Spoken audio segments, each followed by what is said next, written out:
एक बार की बात है, एक धोबी था जिसके पास एक गधा था। हर दिन वो बेचारा गधा भारी भारी कपड़ों के गट्ठर को उठाकर एक जगह से दूसरी जगह ले जाता। लेकिन धोबी बहुत ज्यादा कंजूस और निर्दयी था। वो गधे को कभी भी ठीक से खाना या आराम नहीं देता था। रात को वो उसे खोलकर बस इतना कहता, जा अपना खाना खुद ढूंढ ले। थका हारा और भूखा गधा रात में इधर उधर भटकता रहता, कुछ खाने को खोजता रहता। उसका शरीर कमजोर हो गया था, पसलियां तक साफ दिखाई दे रही थी। एक रात जब वो उदास होकर इधर उधर घूम रहा था, उसे एक लोमड़ी सियार मिली। लोमड़ी ने उसे देखा और पूछा, भाई तुम इतने दुबले पतले क्यों हो? गधे ने आह भरते हुए कहा, क्या बताऊं दोस्त, मेरा मालिक बहुत बुरा है। दिन भर मुझसे काम करवाता है और खाने को कुछ भी नहीं देता। रात को मुझे अपना खाना खुद ही ढूंढना पड़ता है। उसकी ये बात सुनकर लोमड़ी बोली, तो अब तुम्हारे भूख के दिन खत्म हुए, चलो मेरे पास। मेरे पास एक बहुत बड़ा सब्जी का बाग है, वहां पर बहुत सारे खीरे, गाजर, मूली सब कुछ है। मैंने वहां जाने का एक सीक्रेट रास्ता भी बना रखा है। हर रात को मैं वहीं पर खाना खाती हूँ और पेट भर खाना खाकर सो जाती हूँ। तुम भी मेरे साथ चलो, तुम्हारी ताकत वापस आ जाएगी। उसकी बातें सुनकर गधे की आंखें चमक उठी। वो खुशी से बोला, चलो तो फिर देर किस बात की।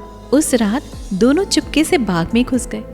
कई महीनों के बाद गधे ने पेट भर के खाना खाया था। वो फिर से जिंदा महसूस करने लगा। अब हर रात दोनों वहां पर जाकर खूब सारा खाना खाते। कुछ ही दिनों में गधा बहुत ज्यादा मजबूत हो गया था। उसकी शक्ति वापस आने लगी थी। उसका शरीर चमकने लगा था। चाल में घमंड आ गया था। उसे अपनी पुरानी तकलीफें याद ही नहीं रही। एक रात जब उसने बहुत सारा खाना खा लिया तो गधा बहुत खुश हुआ। वो झूमने लगा और आसमान की ओर सर उठाकर बोला, आज मेरा मन गाने को कर रहा है। लोमड़ी डर गई और उसने बोला, नहीं नहीं, यहाँ पर गाना मत गाना, बिल्कुल भी नहीं। उसने कहा, हम यहाँ पर चोरी करने आए हैं, अगर पहरेदारों ने सुन लिया तो हम पकड़े जाएंगे। गधे ने मुंह बना लिया और वो बोला, तुम क्या समझोगी संगीत को? तुम एक जंगल के प्राणी हो, कला तुम क्या जानो? मैं तो जन्म से ही गायक हूँ, मेरी आवाज सुनकर मालिक भी नाच उठेगा। लोमड़ी ने हाथ जोड़ के बोला, भाई मैं मानती हूँ कि तुम बहुत अच्छा गाना गाते हो, पर अभी नहीं। अगर तुमने यहाँ पर गाना गाया तो यहाँ के हवलदार आकर हमें पीट पीट कर मार डालेंगे। गधा नाराज हो गया और बोला, तुमने मेरी आवाज को बेवकूफी कहा, अब देखो मेरी तारीफ कैसे होती है।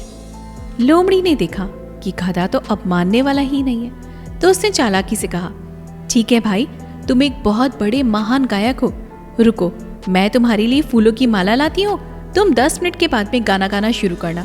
जब मैं लौट कर आऊंगी तो तुम गाना गाना और फिर मैं तुम्हें फूलों की माला दूंगी। गधे ने खुश होकर हामी भर दी। जैसे ही लोमड़ी वहां से भागी, गधे ने आंखें बंद की, सर उठाया और जोर जोर से अपना गाना गाने लगा।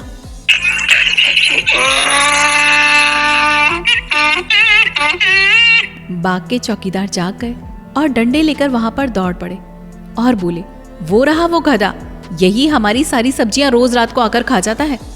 उन्होंने गधे को बुरी तरह से पीटना शुरू किया। उन्होंने गधे को इतना मारा कि वो अधमरा हो गया।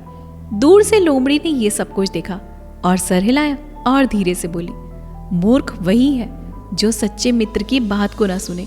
जब कोई सच्चा दोस्त तुम्हें सलाह दे तो उसे ध्यान से सुन लेना चाहिए, क्योंकि अहम और घमंड सबसे बुद्धिमान को भी अंधा बना देता है।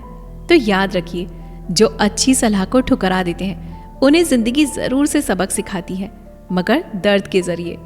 सच्ची समझदारी अपनी आवाज दिखाने में नहीं है, बल्कि अनुभव की खामोशी सुनने में है।